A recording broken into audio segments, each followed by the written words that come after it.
जय हिंद साथियों।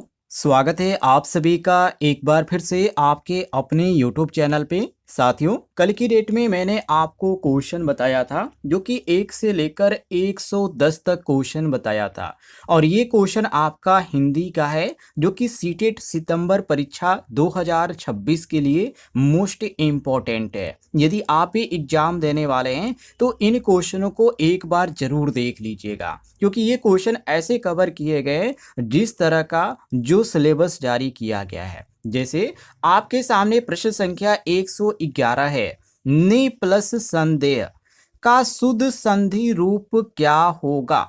ध्यान से देखिए, नि प्लस संदेह का शुद्ध संधि रूप क्या होगा। जहां पहला ऑप्शन दिया गया निस्संदेह और ये आपका पहला ऑप्शन सही होगा। इसमें कौन सी संधि देखने को मिल रही है, तो विसर्ग संधि देखने को मिल रही है। और विसर्ग संधि का जो नियम होता है उसके अनुसार हम चलें तो इसमें क्या होता है, स से पहले जो आता है विसर्ग आता है, तो ये आपका स जो है इसमें परिवर्तन हो रहा है। तो परिवर्तन होकर एक शब्द यहाँ पे बनना है जिसको निसंदेह के नाम से जाना जा रहा है। तो नि प्लस संदेह बराबर निसंदेह, ये आपका पहला ऑप्शन जो है ये सही होगा। और निसंदेह का अर्थ क्या होता है, इसका अर्थ होता है बिना किसी संदेह के। नोट कर लीजिएगा। आगे बढ़ते हैं। अगले प्रश्न में पूछा जा रहा है कि निम्नलिखित में से कौन सा शब्द द्वंद्व समास का उदाहरण है। जैसे माता पिता, नीलकमल, राजमहल, महापुरुष। तो माता पिता जो होगा ये द्वंद्व समास का उदाहरण होगा, क्योंकि साथियों माता पिता मतलब कि माता और पिता ये दोनों क्या है, समान रूप से प्रधान है। तो दोनों पदों का जो स्वतंत्र महत्व है वो बना हुआ है, तो इसलिए ये जो होगा द्वंद्व समास होगा। द्वंद्व समास जो होगा ये शुद्ध इसका उदाहरण माना जाएगा माता पिता। और वहीं यहाँ पे नीलकमल दिया गया है, तो नीलकमल मतलब ये जो आपका जाएगा कर्मधारय समास में जाएगा, क्योंकि नीलकमल में विशेषण और विशेष्य का यहाँ पे संबंध है। नीलकमल का मतलब होता है नीला कमल, तो एक तरह से नीला जो है विशेषण है और कमल जो है विशेष्य है, तो ये कर्मधारय समास होगा। और यहाँ पे सी ऑप्शन राजमहल दिया गया है, तो राजमहल का मतलब होता है राजा का महल, तो ये भी संबंध छुपा रहा है। तो यहाँ पे हम कहेंगे राजमहल मतलब राजा का महल, तो ये जो होगा राजा का महल, राजा का जो संबंध है वो महल से है, तो ये जो आपका जाएगा तत्पुरुष समास में जाएगा, क्योंकि संबंध बता रहा है। और यहाँ पे डी ऑप्शन दिया गया महापुरुष मतलब महान पुरुष, तो ये आपका महान पुरुष। तो महान जो यहाँ पे शब्द होगा महान, ये विशेषण है किसका, पुरुष का, तो महान पुरुष। तो पुरुष जो आपका हो जाएगा विशेष्य हो जाएगा और महान जो हो जाएगा ये विशेषण होगा, तो ये भी संबंध व्यक्त कर रहा है, तो हम कहेंगे ये कर्मधारय समास होगा। लेकिन प्रश्न में हमसे द्वंद्व समास के बारे में पूछा जा रहा है, तो माता पिता जो यहाँ पे दिया गया है ये द्वंद्व समास होगा। क्लियर है साथियों। आगे देखते हैं। प्रश्न संख्या यहाँ पे देखिए 113 को, जिसमें पूछा जा रहा है राम की शक्ति पूजा के रचयिता कौन है। राम की शक्ति पूजा ये जो रचयिता है सूर्यकांत त्रिपाठी निराला है, क्योंकि राम की शक्ति पूजा छायावाद युग की प्रसिद्ध ये लंबी कविता है और इसमें राम के संघर्ष हो गया, आत्मबल हो गया, शक्ति साधना हो गया, बहुत सारी चीज़ों का इसमें चित्रण किया गया है। तो ऑप्शन यहाँ पे आपका ए सही होगा। और यहाँ पे भी ऑप्शन दिया गया जयशंकर प्रसाद, तो जयशंकर प्रसाद की जो प्रसिद्ध है वो है कामायनी, आंसू और झरना, और भी बहुत सारी रचनाएं इनकी जो काफ़ी प्रसिद्ध है। सी ऑप्शन मैथिली शरण गुप्त दिया गया है, तो गुप्त जी ने साकेत लिखा था, भारत भारती लिखा था, यशोधरा लिखा था। और डी ऑप्शन दिया गया रामधारी सिंह दिनकर, तो दिनकर जी ने रश्मि रथी लिखा था, उर्वशी लिखा था, और एक और लिखा था कुरुक्षेत्र। ध्यान रखिएगा इसके लेखक जो है रामधारी सिंह दिनकर है। लेकिन राम की शक्ति पूजा जो है ये जो है सूर्यकांत त्रिपाठी निराला का है। नोट कर लीजिएगा। आगे बढ़ते हैं। अगले प्रश्न में पूछा जा रहा है जिसे भेदा ना जा सके के लिए एक शब्द कौन सा है? तो जिसे भेदा ना जा सके उसको बोला जाता है अभेद। जी हाँ, अभेद का मतलब होता है जिसे भेदा या तोड़ा ना जा सके। तो ये जो आपका होगा यहाँ पे पहला ऑप्शन करेक्ट आंसर हो जाएगा। आगे बढ़ते हैं। अगले प्रश्न में साथियों पूछा जा रहा है कि 9 दिन चले 2.5 कोस, लोकोक्ति का सही अर्थ क्या है? 9 दिन चले 2.5 कोस, इसका मतलब होता है बहुत धीमी गति से कार्य करना, जो यहाँ पे पहला ऑप्शन दिया भी गया है। तो हम कहेंगे कि लोकोक्ति जो है उस व्यक्ति या उस कार्य की ओर इंडिकेट कर रहा है जो बहुत ही यहाँ पे धीमा गति से आगे बढ़ रहा है। मतलब कि अपेक्षित जो यहाँ पे समय है उससे भी यहाँ पे बहुत ही कम समय में काम हो रहा है। तो उसको बोला जा रहा है 9 दिन चले 2.5 कोस। ऑप्शन आपका यहाँ पे पहला सही होगा। और बी ऑप्शन दिया गया अधिक परिश्रम करना, तो ये तो बिल्कुल गलत है, क्योंकि परिश्रम करना अच्छी बात है, लेकिन लोकोक्ति का जो यहाँ पे मेहनत है उससे यहाँ पे इंडिकेट नहीं किया जा रहा है। लोकोक्ति में यहाँ पे मेहनत से कोई यहाँ पे चीज़ संबंध में नहीं है, क्योंकि 9 दिन चले 2.5 कोस, कोई यहाँ पे मेहनत नहीं है और कोई यहाँ पे ज़्यादातर यहाँ पे चीज़ें जो है इससे संबंध भी नहीं बता रही है। तो अधिक परिश्रम करना ये बिल्कुल गलत है। हमारा प्रश्न के अनुसार केवल यहाँ पे ए ऑप्शन सही हो जाएगा। आगे देखते हैं। अगले प्रश्न में पूछा जा रहा है 2 प्लस चरित्र का शुद्ध संधि रूप क्या होगा? 2 प्लस चरित्र तो दुष्चरित्र होगा। जी हाँ, यहाँ पे जो आपको सही देखने को मिलता है ऑप्शन बी। इसमें कौन सी संधि है? तो विसर्ग संधि है। 2 प्लस चरित्र, तो इसमें विसर्ग संधि देखने को मिल रहा है। और विसर्ग संधि का जो नियम होता है उसके अनुसार चलें तो च से पहले, ध्यान रखिएगा, च से पहले विसर्ग का जो कि यहाँ पे क्या आता है? स आता है, और यहाँ पे स आपको देखने को मिल भी रहा है। तो हम यहाँ पे कहेंगे यहाँ पे जो आपका सही हो जाता है ऑप्शन बी होगा। और इसका अर्थ क्या होता है दुष्चरित्र का? तो बुरे आचरण वाला व्यक्ति, इसको हम यहाँ पे बी ऑप्शन सही मारेंगे। क्लियर है साथियों? आगे देखिए।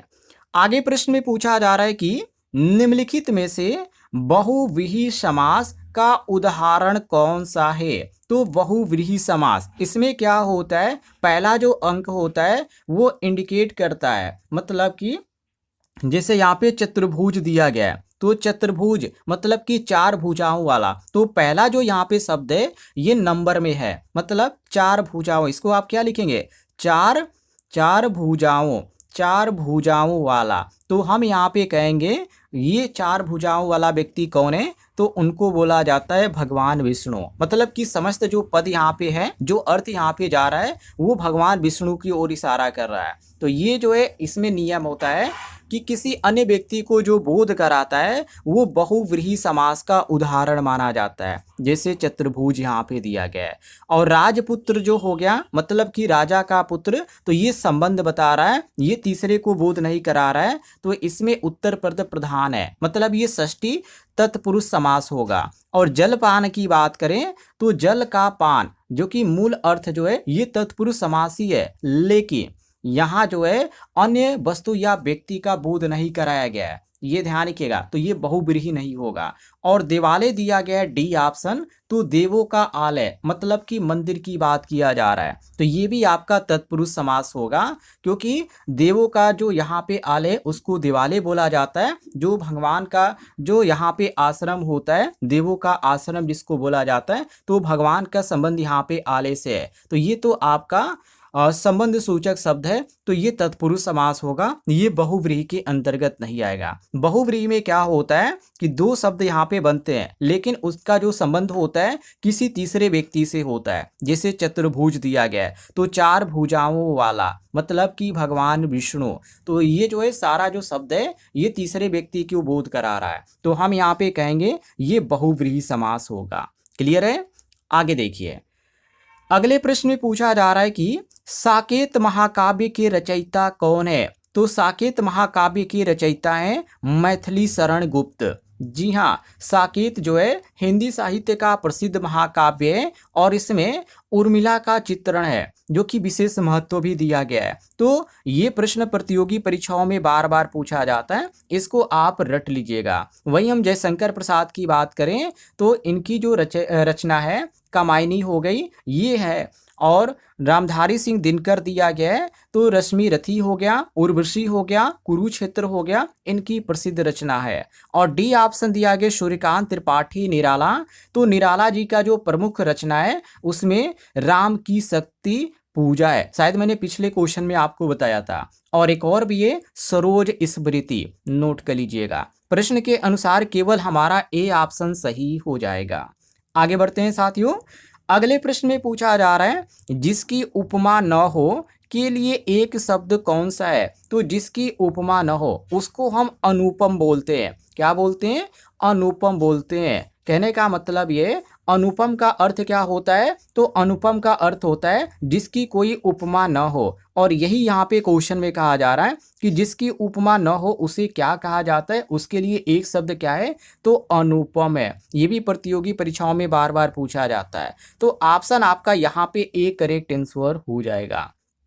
और भी यहाँ पे ऑप्शन दिए गए, जैसे कि अद्वितीय दिया गया है, तो अद्वितीय का मतलब होता है जिसका दूसरा न हो। और अतुलनीय दिया गया है, तो अतुलनीय का मतलब होता है जिसकी तुलना ना की जा सके। और डी ऑप्शन अनोखा दिया गया है, तो अनोखा का मतलब होता है असाधारण व विचित्र व्यक्ति। क्लियर है? हमारा प्रश्न के अनुसार केवल यहाँ पर ए ऑप्शन सही हो जाएगा। आगे देखिए, अगले प्रश्न में पूछा जा रहा है थोथा चना भाजे घना, लोकोक्ति का सही अर्थ क्या है? कहने का मतलब यह है कि कम ज्ञान वाला व्यक्ति अधिक डींगे मारता है। जी हाँ, पहला ऑप्शन आपका सही है। इसका मतलब यही होगा, थोथा चना बाजे घना, इसका मतलब ये होगा, ये जो लोकोक्ति है इससे ये समझ में आ रहा है कि जिन लोगों में वास्तविक ज्ञान या योग्यता कम होती है वे अक्सर अपनी प्रशंसा अधिक करते हैं। मतलब यहाँ पे आवश्यकता से अधिक क्या करते हैं? दिखावा करते हैं। तो वही बोला जाता है कि कम ज्ञान वाला व्यक्ति अधिक डींगे मारता है। ऑप्शन आपका पहला यहाँ पे सही हो जाएगा। चलिए अगले प्रश्न की ओर बढ़ते हैं। जितने भी लोग वीडियो को देख रहे हैं, मैं सबसे एक ही रिक्वेस्ट करूंगा, आप लोग वीडियो पर लाइक जरूर कीजिएगा। और ऐसे ही क्वेश्चन आप डेली पढ़ना चाहते हैं तो वीडियो के नीचे आपको एक बटन दिख रहा होगा सब्सक्राइब वाला, उसे जरूर दबाइएगा। प्रश्न संख्या 121, जिसमें पूछा जा रहा है तप प्लस भूमि का शुद्ध संधि रूप क्या होगा? तो तपोभूमि। जी हाँ, ये होगा आपका तपोभूमि। अब ये तपोभूमि कैसे होगा, चलिए इसके बारे में भी हम जान लेते हैं। तो तपोभूमि इसलिए होगा क्योंकि साथियों इसमें है विसर्ग संधि। क्या है? तपो प्लस, यहाँ पे तप प्लस भूमि, तो ये आपका विसर्ग संधि होगा। और विसर्ग संधि का यहाँ पे नियम होता है, विसर्ग संधि में क्या आता है? ओ आता है, तो ओ में यहाँ पे परिवर्तन होता है, तो इसलिए यहाँ पे शुद्ध जो रूप होगा इसका तपोभूमि होगा। तो यहाँ पे आपका जो सही होता है तपोभूमि, पहला ऑप्शन यहाँ पे करेक्ट आंसर आपका हो जाता है, नोट कर लीजिएगा। चलिए अगले प्रश्न की ओर बढ़ते हैं। प्रश्न संख्या 122, जिसमें पूछा जा रहा है कि निम्नलिखित में से कर्मधारय समास का उदाहरण कौन सा है? जैसे पहला ऑप्शन दिया गया महात्मा, तो महात्मा माने महान आत्मा। महान आत्मा, महान जो है विशेषण है और आत्मा क्या है? विशेष्य है। महात्मा को आप हिंदी में क्या लिखेंगे? इसको आप लिखेंगे, इसका अर्थ जो होगा महात्मा का महान आत्मा। महान आत्मा मतलब ये जो महान शब्द है ये क्या बता रहा है? ये जो बता रहा है क्वालिटी बता रहा है, ये विशेषण बता रहा है। और आत्मा जो है ये क्या है? ये विशेष्य है। तो यहाँ पे हम कहेंगे ये जो होगा कर्मधारय समास होगा, क्योंकि विशेषण और विशेष्य जो जहाँ पर आता है वो संबंध बताता है, और संबंध बताने पर जो हमारा फाइनल रिजल्ट आता है वो कर्मधारय समास से संबंधित होता है। तो हमारा प्रश्न के अनुसार केवल यहाँ पर ए ऑप्शन सही हो जाएगा। आगे देखिए प्रश्न संख्या 123, जिसमें पूछा जा रहा है आंसू काव्य के रचयिता कौन है? साथियों, आंसू काव्य के रचयिता है जयशंकर प्रसाद। जी हाँ, आंसू जो है जयशंकर प्रसाद की प्रसिद्ध गीति काव्य, और इनमें से विरह भी देखने को मिलता है, वेदना भी देखने को मिलता है, करुणा भी देखने को मिलता है, और मानवीय संवेदना भी देखने को मिलता है। तो एक तरह से इसमें मार्मिक चित्रण यहाँ पे बहुत सारी चीज आपको देखने को मिलती है जो आंसू काव्य है उसमें। और इसके रचयिता कौन है? जयशंकर प्रसाद है, ये ध्यान रखिएगा। चलिए आगे बढ़ते हैं। और यहाँ पे भी ऑप्शन सूर्यकांत त्रिपाठी निराला दिया गया है। तो इनकी जो प्रसिद्ध यहाँ पे रचना है उसमें राम की शक्ति पूजा आ जाता है, सरोज स्मृति आ जाता है, परिमल आ जाता है, लेकिन आंसू इनकी नहीं है, इसलिए ये आपका बी ऑप्शन गलत होगा। और सी ऑप्शन महादेवी वर्मा दिया गया है। तो महादेवी वर्मा की जो प्रमुख कृति है उसमें निहार आता है, रश्मि आता है, दीप शिखा आता है, यामा आता है, पर इनकी रचना आंसू नहीं है, इसलिए ये भी ऑप्शन हमारा गलत होगा। और डी ऑप्शन दिया गया सुमित्रानंद पंत। तो पंत जी की जो प्रसिद्ध कृतियां हैं उसमें पल्लव आता है, ग्राम्य आता है, युगांत आता है, लेकिन आंसू इन्होंने भी नहीं लिखा है, तो ये भी ऑप्शन आपका गलत होगा। केवल आपका यहाँ पे ए ऑप्शन सही हो जाता है। आगे देखिए, अगले प्रश्न में पूछा जा रहा है कि जो कभी वृद्ध न हो के लिए एक शब्द कौन है? मतलब कि जो कभी बुढ़ा न हो, तो जो कभी बुढ़ा न हो उसको हम अजर बोलते हैं। क्या बोलते हैं? अजर बोलते हैं। और अजर का अर्थ भी होता है जो कभी वृद्ध न हो। तो ये जो शब्द है एक तरह से विशेषण रूप से बुढ़ापे के अभाव को व्यक्त कर रहा है, और यहाँ पे हमारा अजर जो दिया गया है ये बिल्कुल सही ऑप्शन है। क्लियर है साथियों? आगे देखते हैं। अगले प्रश्न में पूछा जा रहा है कि ऊंट के मुंह में जीरा लोकोक्ति का सही अर्थ क्या है? मतलब कि आवश्यकता की तुलना में बहुत ही कम होना, या ऐसे लोग यहाँ पे कहते हैं ग्रामीण क्षेत्र में कि वो भोजन उसको बहुत ही ज़्यादा चाहिए और उसको बहुत ही कम दिया जा रहा है, मतलब कि ऊंट के मुंह में जीरा। लेकिन यहाँ पे आप पढ़ेंगे तो यहाँ पे ए ऑप्शन दिया गया आवश्यकता की तुलना में बहुत ही कम होना, वही मतलब है, लेकिन समझने का तरीका यहाँ पे अलग है। कहने का मतलब यह है कि जब किसी बड़ी आवश्यकता या मांग की जब जरूरत होती है तो वहाँ पे बहुत ही कम यहाँ पे पर्याप्त मिल पाता है, तो वही उसको बोला जाता है ऊंट के मुंह में जीरा। तो ये आपका पहला ऑप्शन जो है ये करेक्ट आंसर हो जाएगा। क्लियर है साथियों? आगे देखते हैं। अगले प्रश्न में पूछा जा रहा है लोक प्लस उपकार का शुद्ध संधि रूप क्या होगा? तो लोक प्लस उपकार मतलब लोकोपकार क्या हो जाएगा साथियों? लोकोपकार, जो कि यहाँ पे आपका सी ऑप्शन देखिए मैच कर रहा है, लोकोपकार, ये आपका सी ऑप्शन सही होगा। इसमें कौन सी संधि देखने को मिल रही है? स्वर संधि देखने को मिल रही है, और स्वर संधि के कारण ओ का आगमन यहाँ पे होता है। क्या होता है? लोको, ओ, ध्यान से देखिए, लोको मतलब कि ओ, लोक, और यहाँ पे ओ जो है यहाँ पे क्या हो जा रहा है? लुप्त तो हो रहा है। तो ये हमारा लोक प्लस उपकार, ओ जो हो रहा है यहाँ पे इसका यहाँ पे लुप्त हो रहा है, तो मतलब ये स्वर संधि होगा। और स्वर संधि के कारण यहाँ पे हम कहेंगे इसका जो सही शुद्ध रूप होगा लोकोपकार। यहाँ पे देखिए प्रोनाउंसिएशन में थोड़ी दिक्कत हो रही है, लोकोपकार, ये आपका सी ऑप्शन जो होगा ये करेक्ट आंसर हो जाएगा। क्लियर है साथियों? इसका मतलब क्या होता है? इसका मतलब होता है जन कल्याण, इसका अर्थ होता है जन कल्याण, ध्यान रखिएगा। आगे बढ़ते हैं। प्रश्न संख्या 127 जिसमें पूछा जा रहा है निम्नलिखित में से कौन सा शब्द द्विगु समास का उदाहरण है? जैसे पहला ऑप्शन दिया गया नीला अंबर, तो नीला अंबर, नीला अंबर मतलब ये तो एक तरह से विशेषण और विशेष्य का संबंध व्यक्त कर रहा है। नीलांबर जो होता है उसका मतलब होता है नीला अंबर, तो ये एक तरह से विशेषण और यहाँ पे विशेष्य, क्योंकि नीलांबर को आप यहाँ पे क्या लिखेंगे? नीला, नीला अंबर, नीला अंबर। तो ये जो नीला शब्द है ये क्या है? विशेषण है, और ये अंबर जो है ये विशेष्य है। तो ये आपका जो जाएगा कर्मधारय समास में जाएगा। और प्रश्न में हमसे द्विगु समास पूछा जा रहा है, तो पहला ऑप्शन हमारा गलत होगा। और बी ऑप्शन दिया गया त्रिभुवन, तो ये बिल्कुल सही होगा, क्योंकि त्रिभुवन जो त्रि शब्द है मैं यहाँ पे लिख देता हूँ, आप यहाँ पे त्रिभुवन जब लिखेंगे, त्रिभुवन, तो इसमें जो यहाँ पे त्रि शब्द है, त्रि का मतलब यहाँ पे तीन से होगा, तो तीन जो है संख्या का बोध कराएगा। और जब भी संख्या का बोध होता है तो वहाँ पर हमें जो देखने को मिलता है द्विगु समास देखने को मिलता है। ध्यान रखिएगा, त्रि संख्या का बोध करा रहा है और भुवन के साथ मिलकर तीन लोकों का अर्थ दे रहा है, तो संख्या प्रधान हो रहा है, और संख्या प्रधान होने के कारण ये हमारा द्विगु समास हो जाएगा। ऑप्शन आपका जो सही होता है, ऑप्शन यहाँ पे भी करेक्ट आंसर हो जाता है। क्लियर है साथियों? आगे देखिए, अगले प्रश्न में पूछा जा रहा है कि कुरुक्षेत्र महाकाव्य के रचयिता कौन है? कुरुक्षेत्र महाकाव्य के रचयिता कौन है? तो इसके रचयिता हैं रामधारी सिंह दिनकर। जी हाँ, कुरुक्षेत्र जो है दिनकर जी का प्रसिद्ध प्रबंध काव्य है, जिसमें महाभारत युद्ध के माध्यम से शांति और नीति और मानवता पर विचार किया गया है। और ऑप्शन में रामधारी सिंह दिनकर कौन सा दिया गया है? तो ऑप्शन यहाँ पे डी दिया गया है, रामधारी सिंह दिनकर। क्लियर है साथियों?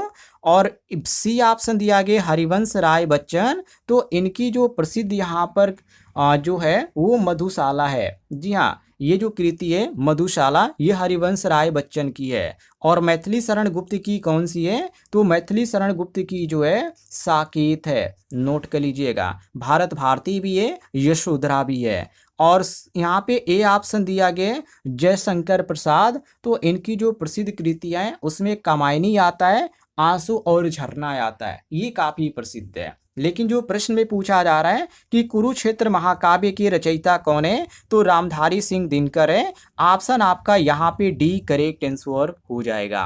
क्लियर है साथियों? आगे देखते हैं, अगले प्रश्न में पूछा जा रहा है जो कभी पराजित न हो के लिए एक शब्द कौन है, या एक शब्द कौन सा है? तो जो कभी पराजित नहीं होता है उसको हम अजेय बोलते हैं। क्या बोलते हैं साथियों? अजेय बोलते हैं। ध्यान रखिएगा। और अजेय का मतलब होता है जिसे कोई पराजित न कर सके। ये भी कई बार प्रतियोगी परीक्षाओं में पूछा गया है, इसको भी आप रट लीजिएगा। आगे देखते हैं, प्रश्न संख्या 130। प्रश्न संख्या 130 में पूछा जा रहा है नाच न जाने आंगन टेढ़ा लोकोक्ति का सही अर्थ क्या है? साथियों, इसका मतलब होगा अपनी कमी छिपाकर दूसरों को दोष देना। जी हाँ, ऑप्शन आपका यहाँ पे भी सही हो जाएगा। कहने का मतलब ये है कि इस लोकोक्ति में ये दिखाया जा रहा है कि जो अपनी असफलता या अयोग्यता स्वीकार करने के बजाय परिस्थितियों या दूसरे पर दोष देता है, उसको बोला जाता है नाच न जाने आंगन टेढ़ा। ऑप्शन आपका यहाँ पे बी करेक्ट आंसर हो जाएगा। और यहाँ पे ए ऑप्शन दिया गया कठिन कार्य करना, तो इसका तो ये मतलब ही नहीं होगा, इन सबको भूल जाइए। चलिए आगे देखते हैं, अगले प्रश्न में पूछा जा रहा है मनस प्लस इस का शुद्ध संधि रूप क्या होगा? मनस प्लस इस, तो यहाँ पे जो इस, तो इसमें आप देखिए मनीष, मनस प्लस इस मनीष, तो एक तरह से ये जो देखने को मिल रहा है ये संधि के नियम जो है उससे यहाँ पे मैच कर रहा है, संयोग से ये संधि के नियम है। तो यहाँ पे हम कहेंगे मनीष, जो कि ये आपका मनीष इस तरह यहाँ पे होगा, ये यहाँ पे मूर्धन्य स नहीं होगा, ये मनीष इस तरह हो जाएगा। तो ऑप्शन यहाँ पे आपका ए करेक्ट आंसर हो जाएगा, मनीष। इसका मतलब क्या होता है? तो इसका मतलब होता है बुद्धिमान, विवेकी, ज्ञानी भी कह सकते हैं। मनीष का मतलब ये होता है। तो हमारा प्रश्न के अनुसार केवल यहाँ पे ए ऑप्शन सही हो जाएगा। बहुत सारे लोग यहाँ पे नीचे जो यहाँ पे मनीष दिया गया इसको मारेंगे, लेकिन ये बिल्कुल गलत होगा, ध्यान रखिएगा।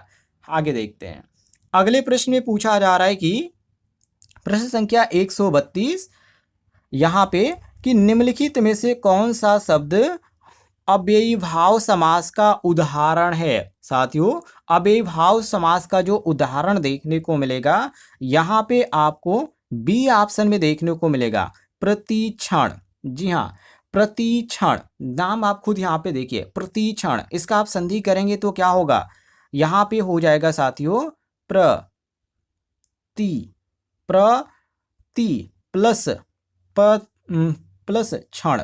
तो ये आपका जो होगा साथियों प्रति, जो यहाँ पे प्रति होगा इससे यहाँ पे आप समझ सकते हैं, मतलब कि प्रति प्लस क्षण से जो यहाँ पे शब्द बनना है, क्षण का मतलब होता है देता है, और पूर्व जो पद होगा जो कि अव्यय होगा, तो अव्यय होने के कारण ये जो होगा अव्ययी भाव समास होगा। तो प्रति प्लस क्षण मतलब कि यहाँ पे आपका प्रतिक्षण, यहाँ पे आपका बी ऑप्शन ये करेक्ट आंसर हो जाएगा। ये आपका अव्ययी भाव समास होगा। बाकी और भी ऑप्शन दिए गए जैसे कि नील कमल दिया गया है, तो नील कमल जो होगा कर्मधारय समास होगा, कई बार मैंने बता चुका हूँ। और यहाँ पे राजकुमार दिया गया है, तो राजकुमार मतलब कि राजा का कुमार, तो ये भी संबंध बता रहा है। और जब भी संबंध बताएगा तो तत्पुरुष समास होगा। और देवदूत यहाँ पे डी ऑप्शन दिया गया है। देवदूत मतलब होता है देव का दूत, ये भी संबंध बता रहा है देव का दूत से, तो ये भी आपका तत्पुरुष समास होगा। क्लियर है? हमारा प्रश्न के अनुसार जो सही होता है केवल ऑप्शन बी आपका करेक्ट आंसर हो जाता है। चलिए अगले प्रश्न की ओर बढ़ते हैं। आगे प्रश्न में पूछा जा रहा है कि उर्वशी काव्य के रचयिता कौन है? तो इस काव्य के रचयिता है साथियों जिनका नाम है यहाँ पे रामधारी सिंह दिनकर। जी हाँ, यहाँ पे आपका सी ऑप्शन सही हो जाएगा, क्योंकि उर्वशी जो है ये ज्ञानपीठ पुरस्कार से सम्मानित इसी पर हुए थे रामधारी सिंह दिनकर, ये ध्यान रखिएगा। और इनकी ये प्रसिद्ध काव्य है जो कि इसमें आपको जो देखने को मिलेगा प्रेम देखने को मिलेगा, सौंदर्य देखने को मिलेगा, मानवता और दर्शन देखने को मिलेंगे, जो कि एक तरह से गहरा यहाँ पे चित्रण किया गया है। तो हमारा प्रश्न के अनुसार केवल यहाँ पे सी ऑप्शन सही हो जाता है।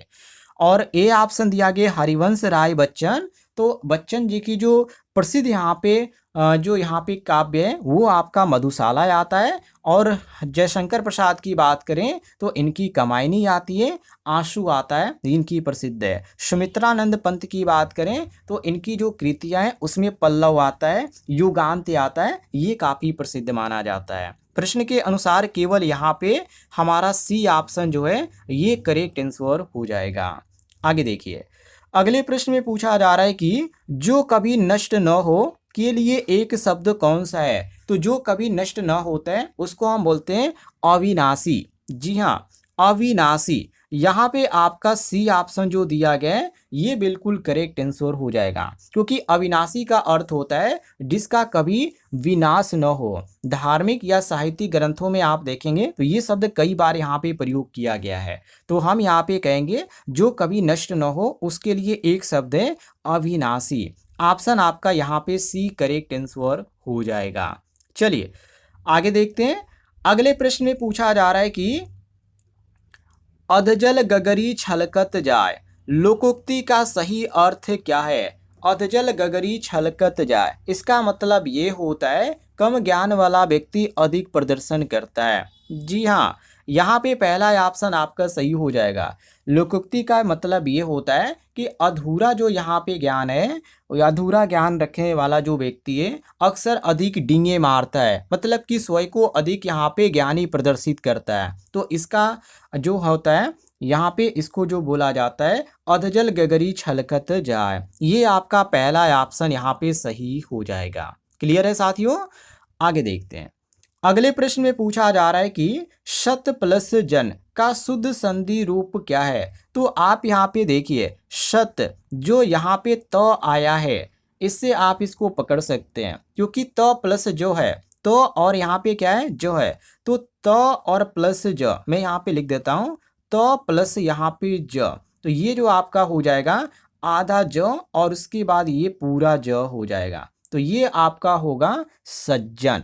जी हाँ, शुद्ध जो संधि रूप होगा शत प्लस जन का सज्जन होगा। और यहाँ पे आपका पहला ऑप्शन सही हो जाता है, ध्यान रखिएगा ये सज्जन होगा। और सज्जन का अर्थ क्या होता है? भला व्यक्ति, सदाचारी, श्रेष्ठ व्यक्ति। तो हम यहाँ पे ए ऑप्शन जो है करेक्ट आंसर मारेंगे। क्लियर है साथियों? आगे देखिए अगले प्रश्न में पूछा जा रहा है निम्नलिखित में से कौन सा शब्द बहुव्रीहि समास का उदाहरण है? बहुव्रीहि समास में क्या होता है? तीसरे व्यक्ति का बोध कराया जाता है। जैसे यहाँ पे दशानंद दिया गया है, दशानंद किसको बोला जाता है? रावण को बोला जाता है। मतलब कि 10 आनन, आनन का मतलब होता है मुख, मतलब कि 10 मुख वाला व्यक्ति, तो 10 मुख वाला व्यक्ति कौन है? रावण है। तो ये तीसरे की ओर अर्थ का इंडिकेट किया जा रहा है, तो ये आपका बहुव्रीहि होगा। और यही प्रश्न में पूछा भी जा रहा है कि निम्नलिखित में से कौन सा शब्द बहुव्रीहि समास का उदाहरण है? तो दशानन बहुव्रीहि समास का उदाहरण है। और राजमार्ग जो है राजा का मार्ग, तो ये तो एक तरह से तत्पुरुष समास माना जाएगा, क्योंकि इसका जो संबंध है राजा का वो मार्ग से दिखाया जा रहा है। जलपान जो है, जलपान, जल का पान, ये भी आपका तत्पुरुषी समास होगा, जल का पान। और महापुरुष दिया गया है, मतलब कि महान पुरुष, तो एक तरह से विशेषण और विशेष्य देखने को मिल रहा है। महान जो है विशेषण है और पुरुष जो है विशेष्य है। तो ये आपका होगा, जो कि ये आपका संबंध बता रहा है, जो कि विशेषण और यहाँ पे विशेष्य का, तो ये कर्मधारय समास का उदाहरण माना जाएगा। प्रश्न के अनुसार केवल यहाँ पे ए ऑप्शन हमारा सही हो जाता है। आगे देखिए, अगले प्रश्न में पूछा जा रहा है कि मैला आंचल उपन्यास के रचयिता कौन है? तो इसके रचयिता हैं फणीश्वर नाथ रेणु। यहाँ पे आपको सी ऑप्शन करेक्ट देखने को मिलेगा, क्योंकि मैला आंचल जो है हिंदी का प्रसिद्ध आंचलिक उपन्यास माना जाता है, जो कि ग्रामीण जीवन हो गया, लोक संस्कृति हो गया और सामाजिक जो यहाँ पे चीज़ें, इसका चित्रण यहाँ पर देखने को मिलता है काफ़ी अच्छे तरीके से। तो यहाँ पे हमारा सही हो जाता है option c correct answer. Clear है साथियों? आगे देखते हैं।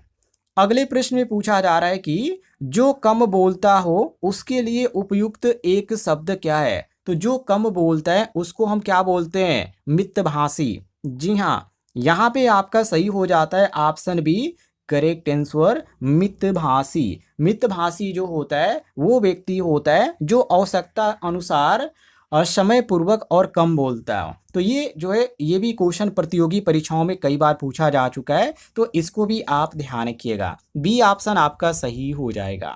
आगे देखते हैं। अगले प्रश्न में पूछा जा रहा है कि घर की मुर्गी दाल बराबर लोकोक्ति का सही अर्थ क्या है? तो इसका मतलब ये हो जाएगा कि अपने घर की जो वस्तु होती है या व्यक्ति होता है उसका महत्व कम समझा जाता है। जी हाँ, ऑप्शन बी आपका सही होगा यहाँ पे, क्योंकि ये जो लोकोक्ति है ये बताती है कि अपने परिवार या वस्तुओं पर परिचित व्यक्तियों के गुणों का एक तरह से उचित सम्मान नहीं होता है, जबकि बाहरी चीज़ों को अधिक महत्व दिया जाता है। इसका मतलब ये होगा। तो ऑप्शन आपका यहाँ पे बी जो है ये करेक्ट आंसर हो जाएगा। तो साथियों, इसमें हमने 30 क्वेश्चन आपको बताए। पिछली वीडियो में मैंने आपको 30 क्वेश्चन बताया था। यदि आपने पिछली वीडियो नहीं देखी है तो चैनल पे अपलोड है, वहां से आप देख लीजिएगा। हर एक क्वेश्चन परीक्षा के लिए काफ़ी महत्वपूर्ण है।